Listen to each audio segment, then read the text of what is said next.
رمضان المبارک کا بابرکت مہینہ اب اپنے اختتامی مراحل کی طرف اور اپنی تکمیل کی طرف بڑی تیزی سے بڑھ رہا ہے، اور آج الحمدللہ اس جامع مسجد آمنہ میں محافظ ٹاؤن میں آپ نماز تراویح میں قرآن مجید کی تلاوت کی سماعت کی تکمیل بھی کرنے جا رہے ہیں۔ دعا ہے اللہ رب العزت اپنے اس گھر کو، اس آمنہ مسجد کو رہتی دنیا تک قائم و دائم رکھے، آپ کی بےتاب جبینوں کو جہاں ہمیشہ سر مسجود رہنے کی توفیق بخشے، اور آپ اللہ رب العزت کے گھر کی آباد کاری کا ذریعہ ہے۔ اللہ رب العزت آپ کے گھروں کو آباد فرمائے، ہر طرح کی خوشیاں اور مسرتیں عطا فرمائے، غموں سے اور دکھوں سے نجات عطا فرمائے، بیماروں کو شفا عطا فرمائے، ہمارے مردوں کی بخشش فرمائے، ہم سب کو اللہ اپنے پسندیدہ بندوں میں شامل فرمائے، روزے داروں کے روزے، قیام کرنے والوں کا قیام، معتکفین کا اعتکاف، صدقہ و خیرات اور جملہ نیکیاں کرنے والوں کی نیکیاں اللہ پاک قبول فرمائے۔ چند باتیں مجھے آپ سے کرنی ہیں۔ سب سے پہلی گزارش یہ ہے کہ دینی عبادات کے مطالعہ سے یہ بات سمجھ آتی ہے کہ جب کوئی عبادت اپنی تکمیل تک پہنچنے کے قریب ہو تو عابد کو چاہیے، عبادت کرنے والے کو چاہیے کہ وہ اپنے آپ کو توبہ کے عمل کے ساتھ اور استغفار کے عمل کے ساتھ جوڑ لے۔ ابھی ہم نماز پڑھ رہے ہیں، نماز میں قیام بھی ہے، قومہ بھی ہے، رکوع بھی ہے، سجدہ بھی ہے، اتحیات، درود شریف، اور پھر آخر میں سلام پھیرنے سے پہلے کا جو وقت ہے وہ نماز کا آخری وقت ہے۔ ابو بکر صدیق رضی اللہ تعالیٰ عنہ نے پیارے پیغمبر محمد کریم علیہ السلام سے کہا، علمنی دعاء ادعو بہ فی صلاتی، اے اللہ کے نبی مجھے کوئی دعا سکھائیے جسے میں اپنی نماز میں پڑھا کروں۔ آپ نے کہا پڑھا کرو، اللہم انی ظلمت نفسی ظلما کثیرا، اے اللہ میں نے اپنی جان پہ ظلم کی اور بہت کیا، ولا یغفر الذنوب الا انت، اے میرے مالک تیری سوا تو کوئی گناہ بخشنے والا ہی نہیں ہے، فاغفر لی مغفرۃ من عندک، تو اپنی طرف سے بڑی عظیم بخشش مجھے عطا فرما، وارحمنی، تو مجھ پہ رحم کر، انک انت الغفور الرحیم، اے میرے مالک تو ہی پردہ ڈالنے والا ہے، تو ہی بخشنے والا ہے۔ تو اب نماز کے آخر کے وقت میں یہ دعا پڑھنی ہے، اس کا مطلب ساری عبادت کر لی، ساری نماز پڑھ لی، آخر میں کیا طلب کی؟ مغفرت طلب کی، بخشش طلب کی۔ تو پوائنٹ یہ ہے کہ اب ہم رمضان کے آخر میں ہیں، ہمیں کثرت سے توبہ کے عمل کے ساتھ اور استغفار کے عمل کے ساتھ، گناہوں کی بخشش کو طلب کرنے کے عمل کے ساتھ اپنے آپ کو جوڑنا چاہیے۔ ایسے ہی آپ حج کی عبادت کو دیکھیے، یوم الترویہ، یوم عرفہ، یوم النحر، پھر ایام تشریق، تقریباً 6 دن میں حج کی یہ عبادتیں 6 دن پر مشتمل ہے۔ اب آخر میں جب حجاج گرامی قدر کو اپنے خطوں، اپنے ملک کو پلٹنا ہے، رب نے فرمایا ثم افیضوا من حیث افاض الناس، لوگوں تم وہاں سے واپس پلٹو جہاں سے لوگ واپس پلٹتے ہیں۔ آخر میں تمہیں عمل کیا کرنا ہے؟ واستغفر اللہ، تمہیں اللہ سے بخشش طلب کرنی ہے، اللہ سے اپنے گناہوں کی معافی مانگنی ہے۔ حج کے آخر میں بھی استغفار، بخشش اور مغفرت مانگنے کا حکم دیا گیا ہے۔ کفارہ مجلس کی دعا کو آپ اپنے سامنے رکھیں۔ فرمایا جب تم کسی محفل و مجلس میں بیٹھو، طرح طرح کی باتیں اور گفتگو ہو جاتی ہے مجلس میں، اب جب اٹھنے لگو وہاں سے، مجلس اختتام کو پہنچ جائے، تو کفارہ مجلس کی دعا پڑھ لو تاکہ زبانی لغزشوں کو اللہ معاف فرما دے۔ سبحانک اللہم وبحمدک اشہد ان لا الہ الا انت استغفرک واتوب الیک، اے میرے رب تو ہر عیب سے پاک ہے، تیری تعریف کے کیا کہنے ہیں، ہم گواہی دیتے ہیں تیرے سوا کوئی معبود نہیں ہے، اے اللہ تو ہمارے گناہوں کو، ہماری غلطیوں کو بخش دے اور معاف فرما دے۔ تو مجلس کے آخر میں بھی ہمیں بخشش مانگنے کا حکم دیا گیا۔ نبی صلی اللہ علیہ وسلم جب اپنے آخری سالوں میں ہیں، مکہ فتح ہو گیا ہے، کبر سنی کی طرف ہیں، اب آپ کی رخصتی کا وقت آ رہا ہے، اللہ نے فرمایا فسبح بحمد ربک واستغفرہ، اے میرے نبی اللہ کی حمد بیان کریں اور اللہ سے بخشش طلب کریں۔ آخری عمر ہے، آخری مجلس ہے، مجلس کا اختتام ہے، حج کا اختتام ہے، نماز کا اختتام ہے۔ یہ 3-4 دلیلیں میں نے آپ کے سامنے اس لیے ذکر کی ہیں کہ اب رمضان المبارک کا اختتام ہے، ایک دن اللہ جانتا ہے باقی ہے، یہ 2 دن باقی ہیں۔ سارے بھائی بزرگ مائیں بہنیں یہاں بیٹھ کے انشاءاللہ عزم کریں، کثرت سے ہم توبہ استغفار، استغفر اللہ ربی من کل ذنب، اللہم انت ربی لا الہ الا انت خلقتنی، اور کوشش کریں سب کے سب بھائی اور بزرگ کی اپنی آنکھوں میں مچھر کے پر کے برابر شرمندگی کے آنسو دکھانے میں اگر ہم کامیاب ہو گئے تو زندگی کے سارے گناہوں کو اللہ معاف فرما دے۔ کریں گے انشاءاللہ یہ عمل انشاءاللہ۔ دوسری میری نصیحت اپنے آپ کو اور اپنے سامعین کو یہ ہے کہ نیکی کرنا بہت مشکل ہے،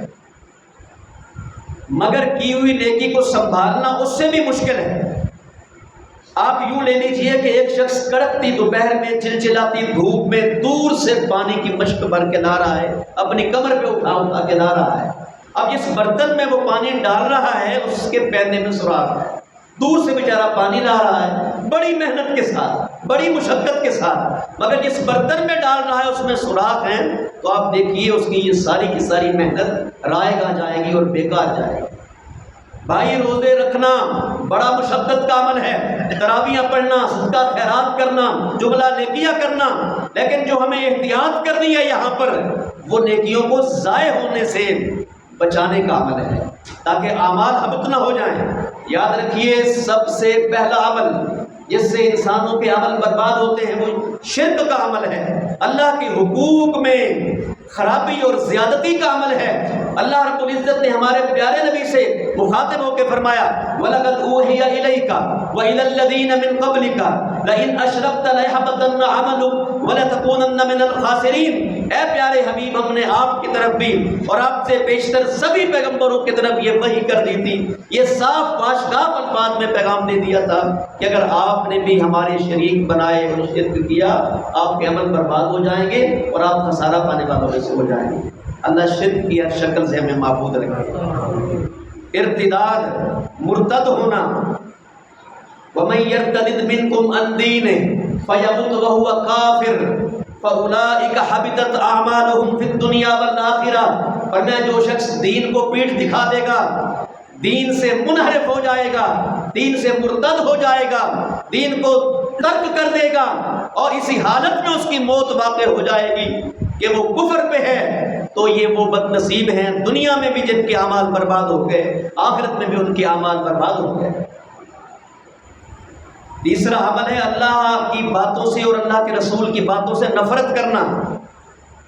سورہ محمد میں اللہ نے فرمایا ذالک بأنہم، یہ اس وجہ سے ہے کہ کرہوا ما انزل اللہ فأحبط اعمالہم، انہوں نے اللہ کے اتارے ہوئے کو ناپسند جانا، اللہ کی شریعت سے نفرت کی، اللہ کے قرآن سے نفرت کی، نبی پاک کے فرمان سے آج کتنے لوگ ہیں داڑھیوں سے نفرت کرتے ہیں، برقعے سے نفرت کرتے ہیں، ننگے ٹخنوں سے نفرت کرتے ہیں، نبی کی کیسی کیسی عظیم عظیم سنتوں سے نفرت کرتے ہیں، لبرلزم کو، سیکولرزم کو اور لادینیت اور بے دینیت کو وہ بڑی خوشی سے اڈاپٹ کرتے اور اپناتے ہیں۔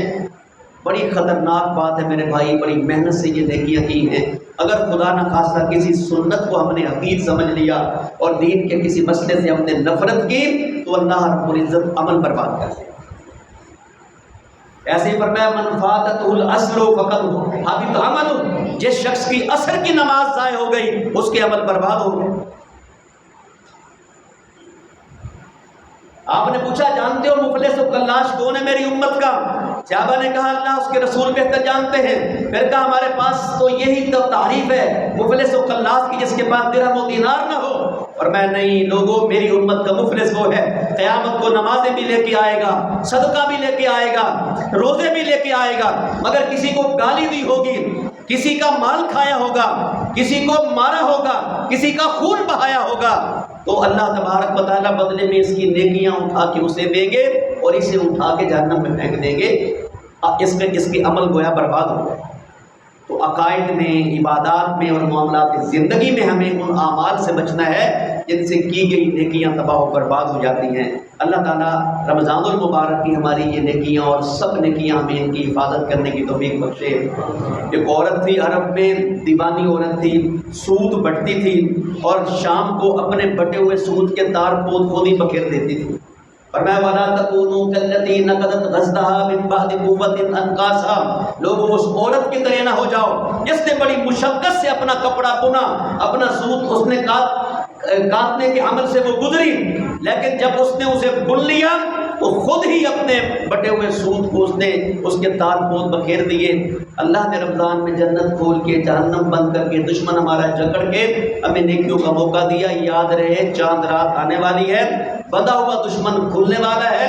جو اس ریفریشر کورس میں ہم نے ٹریننگ کی ہے، پتہ اس کا تب لگنا ہے جب شیطان باہر مقابلے میں۔ رمضان میں تو کئی کمزور مومن بھی نیکیاں کر لیتے ہیں، عقیدے کے کمزور بھی، عمل کے کمزور بھی، کیونکہ مقابلے میں دشمن ہے ہی نہیں۔ ابلیس ملعون شیطان نے تو چاند رات کو چھوٹنا ہے، پھر دیکھنا آپ نے اپنے روزوں سے کتنا تقویٰ سیکھا ہے، اپنی تراویحوں سے کتنا ضبط سیکھا ہے، اور نفس کا کتنا ضبط، گناہوں سے کتنی نفرت، نیکیوں پہ کتنی استقامت سیکھی ہے۔ اللہ کے رسول چاند گرہن کی نماز پڑھا رہے ہیں، آگے ہوئے پیچھے ہوئے صحابہ نے کہا جناب نماز میں کبھی آپ عجیب عمل دیکھا آپ کا ہم نے آج؟ اور میں ابلیس ملعون شیطان ممبر کی سائٹ سے آپ کا شعلہ لے کے میرے چہرے کی طرف آیا تھا، میں نے آگے بڑھ کے ابلیس کو اس کے گریبان سے پکڑ لیا۔ پھر میرے بھائی سلیمان کا مجھے عہد یاد آیا، رب ہب لی ملکا لا ینبغی لأحد من بعدی، یا اللہ مجھے ایسی بادشاہ دینا میرے بعد وہ کسی کے لائق نہ ہو۔ جن اللہ نے حضرت سلیمان کے تابع کیے تھے، ہمارے پیغمبر نے پکڑا ہوا جن چھوڑ دیا۔ آج کچھ لوگ ہیں شعبد آباد بوتلوں میں جنوں کو بند کرتے پھرتے، ہمارے حضرت نے تو پکڑا ہوا جن چھوڑ دیا تھا۔ اچھا میرا پوائنٹ یہ ہے یہاں پر کہ ہمارے نبی نے شیطان کا گریبان پکڑا ہے، شیطان سے لڑائی کی ہے، اور جانتے ہیں اس کو محراب کیوں کہتے ہیں؟ حرب جنگ کی جگہ ہے، یہ شیطانوں کے خلاف، ابلیسوں کے خلاف، ملعونوں کے خلاف یہ ممبر محراب جنگ کی، حرب کی جگہ ہے، اس لیے اس کو محراب کہتے ہیں۔ تو ہمیں بھی اس ملعون شیطان کا گریبان پکڑنا ہے، یہ ہمارا دشمن ہے، ہم نے رمضان کے بعد اس سے مقابلہ کرنا ہے۔ اللہ تعالیٰ ہمیں اس مقابلے میں کامیابی عطا فرمائے اور ناکامیوں سے اللہ تعالیٰ محفوظ فرمائے۔ اور یہ موقع ماشاءاللہ بڑا مسرت کا ہے، خوشی کا ہے کہ ہماری یہ سامانہ مسجد محافظ ٹاؤن میں قرآن مجید کی تکمیل ہونے جا رہی ہے۔ بھائی اللہ کا براہ راست کلام ہے جو فرشتہ لے کے آیا، نورانیوں کا سردار ہے، اس ہستی بھی اترا دونوں جہانوں کی امام ہے، اور جن دو شہروں میں اترا سرزمین امن قرار، سرزمین حرم قرار پائی۔ اس مہینے میں آیا اللہ رب العزت نے برکتوں والا بنا دیا، اس رات میں آیا رب العزت نے اس رات کو 80 سالہ بندگی سے بہتر رات قرار دے دیا۔ اللہ تعالیٰ وہ رات ہمارے نصیب میں رکھے۔ میں نے امام ابن تیمیہ کا قول پڑھا کہ جس رات کے بعد جمعے کا دن ہو، ہمارا تجربہ ہے کہ وہ لیلۃ القدر ہوتی ہے۔ تو یہ جو جمعہ گزرا ہے اور اس سے پیچھے کی جو رات تھی، تو اس حساب سے وہ 27ویں بھی تھی، باقی اللہ بہتر جانتا ہے۔ یہ امام ابن تیمیہ رحمہ اللہ کا قول ہے اور وہ اپنا تجربہ بتاتے ہیں۔ تو باقی سارا عشائی محنت کرنے کے لیے اللہ کے رسول لنگوٹ کستے، ساری رات جاگتے، گھر والوں کو بھی جگاتے۔ تو اللہ رب العزت نے جس رات میں قرآن اتارا وہ لیلۃ قدر قرار پائی ہے، لہذا جو اس قرآن کو پڑھے ہو پڑھائے، فرمایا خیرکم من تعلم القرآن وعلمہ، تم میں سے بہترین وہ ہے جو اس قرآن کو سیکھتا ہے اور سکھاتا ہے۔ میرے قابل احترام بھائیوں، قرآن مجید کا قاری اور قرآن مجید کا حافظ اللہ تبارک و تعالی ہمیں بھی اپنی نسلوں میں سے اپنے بچوں، اپنے بیٹوں، بھائیوں، پوتوں، بھتیجوں، بھانجوں کو قرآن مجید کے حفظ کی دولت سے مالا مال ہمیں کرنے کی توفیق بخشے۔ بل هو آیات بینات فی صدور الذین اوتوا العلم، فرمایا قرآن تو علم والوں کی چھاتیوں میں دمکتی چمکتی آیات کی شکل میں نقش ہے۔ اللہ نے فرمایا ہم نے ذکر کو اتارا ہے، اس کی حفاظت کرنے والے بھی ہمیں۔ تورات اور انجیل کی حفاظت یہودیوں کے ربیوں اور عیسائیوں کے راہبوں کو سونپی گئی تھی، مگر قرآن کی حفاظت کا ذمہ اللہ نے اپنے ذمہ لیا ہے۔ 3 فوجیں اللہ نے بنائی ہیں قرآن کو محفوظ کرنے والی. ایک طلباء کی فوج ہے جن کے پاؤں تلے فرشتے پر بچھاتے ہیں, پرندے دعائیں کرتے ہیں, چمٹیاں دعائیں کرتی ہیں. اللہ طالب اسراء پہ چل کے جائے اللہ جنت کی راہ کو آسان کر دیتا ہے. دوسری فوج علماء کی فوج ہے جو اس کی تفسیر کرتی ہے, جو اس کے ترجمے و مفہوم کو سمجھتی ہے. تیسری مجاہدین کی فوج ہے, اس قرآن کو دنیا پر غالب کرنے کے لیے وہ اپنی جان اور اپنا مال تک کھپا دیتے ہیں. آج کی اس مجلس میں جب آپ قرآن سن کے بیٹھے ہیں تو دیکھیں کہ 3 فوجوں میں سے آپ کسی فوج میں ہیں تو اللہ کا شکر ادا کریں, اور اگر نہیں ہیں تو اللہ تبارک و تعالیٰ سے توفیق طلب کریں کہ یا اللہ ہمیں بھی قرآن مجید کی حفاظت کے لیے جو تو نے انتظام فرمایا ہمیں ان طبقات میں شامل فرما. اور حافظ قرآن کل قیامت کو اس کے دائیں ہاتھ میں بادشاہی رکھی جائے گی اور بائیں ہاتھ پہ اللہ تعالیٰ ہمیشہ کی جنت رکھے گا, اور اس کے والدین کو 2 ایسی پوشاکیں 2 ایسے لباس پہنائے گا. لا تقوما بہم الدنیا, پوری دنیا اللہ کے رسول نے فرمایا کہ ان 2 کپڑوں کی برابری نہیں کر سکتی جو حافظ قرآن کے والدین کو پہنائے جائیں گے. اللہ تعالیٰ ان بشارتوں کو حضرت حافظ صاحب اور ان کے ماں باپ کے حق میں پورا فرمائے. آپ جو قرآن سن کے بیٹھے ہیں, تراویحیں جماعت سے پڑھ کے بیٹھے ہیں, پیارے پیغمبر اسلام کا فرمان سے مسلم ہے کہ جس نے امام کے ساتھ قیام کیا تب تک سب چھوڑ کے نہ گیا جب تک امام سب چھوڑ کے نہ گیا, اللہ اس کو پوری رات کے قیام کا ثواب عطا کرتا ہے. اللہ تعالیٰ رمضان کی سب راتیں جو آپ نے قیام کیا تراویح کا, اس کی بدولت اس کی برکت پوری رات کے قیام کا ثواب آپ کو عطا فرمائے. اللہ معاف فرمائے, اللہ راضی ہو جائے.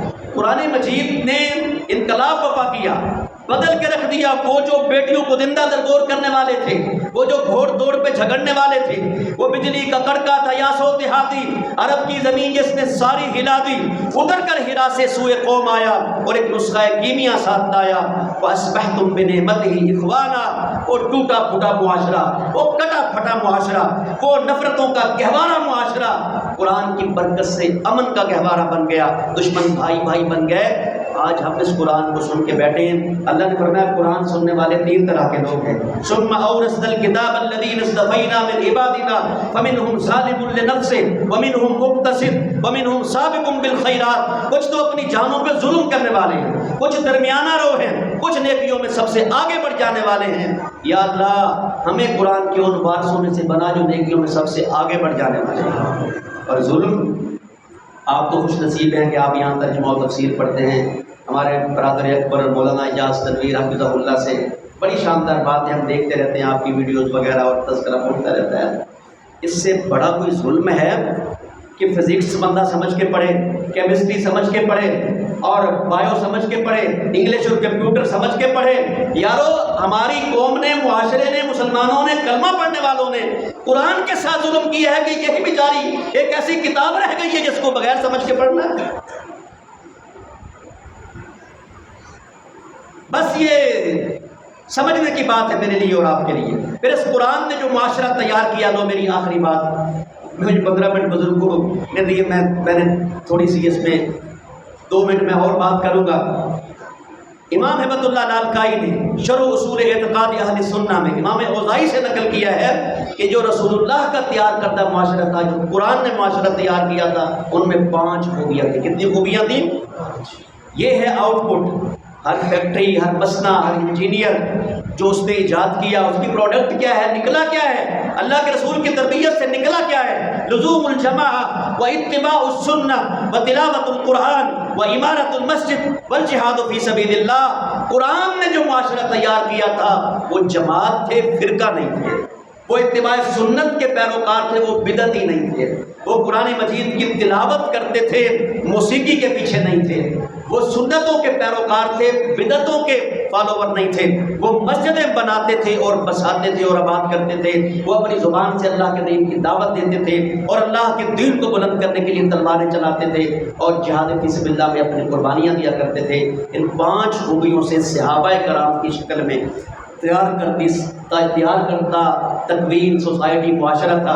اللہ تبارک و تعالیٰ قرآن مجید کی برکت سے ہمیں بھی یہ خصوصیات, یہ صفات, ان سے متصف ہونے کی توفیق بخشے. قرآن سے ہم کسی طرح کا ظلم نہ کریں. قرآن مجید یا تو ہمارے حق میں دلیل ہے یا ہمارے خلاف دلیل ہے. قرآن سفارشی ہے ہمارا یا ہمارے خلاف. فرمایا وَمَاهِلٌ مُصَدَّقٌ, اور یہ ایسا جھگڑالو ہے جس کے خلاف قرآن انگلی اٹھائے گا نا پھر وہ برباد ہو جائے گا۔ دعا کریں کہ اللہ تبارک و تعالیٰ قرآن ہمارے حق میں اللہ تعالیٰ اسے کر دے، اور تبھی ممکن ہے کہ جب ہم اسے پڑھیں، اسے پڑھائیں، اسے سیکھیں، اس کا ترجمہ، اس کی تفسیر اور عملی طور پر قرآن مجید کو ہم اڈاپٹ کریں، اختیار کریں۔ اور اس میں آخری نصیحت یہ ہے کہ تفسیر القرآن الکریم حافظ عبدالسلام بن محمد بھٹوی رحمہ اللہ کی، اور تفسیر القرآن مولانا عبدالرحمن کیلانی رحمۃ اللہ علیہ کی، آپ بھائی یہاں عزم کریں کہ انشاءاللہ اگلے رمضان تک ان 2 تفسیروں کا مطالعہ کرنا ہے۔ چلتے پھرتے قرآن تھے محمد الرسول اللہ صلی اللہ علیہ وسلم الرحیق المختوم۔ نبی کی سیرت تو پڑھ کے دیکھو کہ نبی، حضرت عائشہ سے کسی نے پوچھا اللہ کے رسول کا اخلاق کیا ہے، فرمایا قرآن نہیں پڑھا، کان خلقہ القرآن، چلتے پھرتے قرآن تھے محمد الرسول اللہ صلی اللہ علیہ وسلم۔ لہذا الرحیق المختوم مولانا صفی الرحمان مبارک پوری کی کتاب کو کوشش کریں، میں اپنے سامعین سے، اپنی ماؤں بہنوں سے بھی اور آپ سے بھی وعدہ دوں گا، کوشش کریں کہ اگلے رمضان تک یہ تفسیریں دو اور اللہ کے رسول کی سیرت کی کتاب کا انشاءاللہ مطالعہ کرنا ہے۔ اللہ رب العزت ہم سب پہ رحم فرمائے، اپنے پسندیدہ بندوں میں شامل فرمائے۔ اللہ تبارک و تعالیٰ ہمارے محترم بزرگ شاہد فاروق صدو صاحب، محترم اکرم صاحب صاحب، ڈاکٹر نعیم صاحب اور دیگر معززین ہمارے یہاں پر، اللہ تعالیٰ ان کا سایہ ہم پہ قائم رکھے۔ اللہ تبارک تعالیٰ ان کی عمروں میں، ان کے اہل اور بال میں برکتیں عطا فرمائے، نیکیاں مسائی اللہ تعالیٰ سبھی قبول فرمائے۔ اللہ تبارک تعالیٰ آپ سب کو اللہ کے گھر کی آباد کاری کا ذریعہ بنائے۔ ہمارے ایم پی ایس چودھری صاحب بھی تشریف لے آئے ہیں ماشاءاللہ، قاری سلمان صاحب، اللہ تعالیٰ سب کو برکتیں عطا فرمائے۔ انہی الفاظ پر آپ کی اجازت چاہوں گا، وآخر دعوانا الحمد للہ رب العالمین۔